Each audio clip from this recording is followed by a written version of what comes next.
Hello everybody, welcome back to HardReset.Info channel. In today's video, I'll show you how to easily fix speaker not working on your Samsung S23 FE.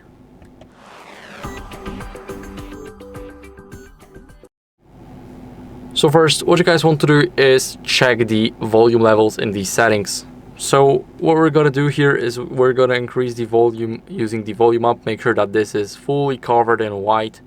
Then we want to open up these settings, and in those settings right here, what we're going to do is we're going to go to sounds and vibration.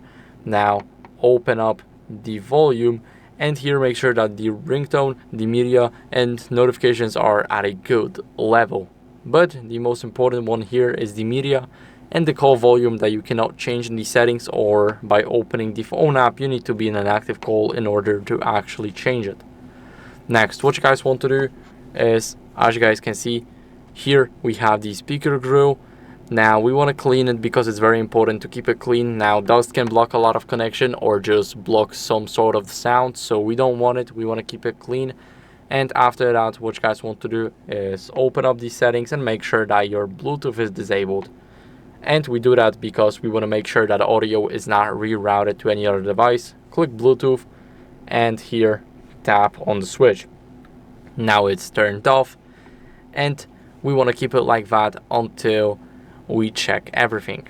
Then what you guys can do after this is, as a last resort, update your software. So this is very important because if you're not on the latest version already, then you can have all the glitches laying around on your device, and new software updates always fix the old glitches. So click software update, click download and install, and as you guys can see, my software is up to date, but if yours isn't, then I recommend you updating it. It's very important to keep up with the latest version. So that's it for the video. I hope it was helpful. If it was, then leave a like, subscription and a comment, and I'll see you in the next one. Bye.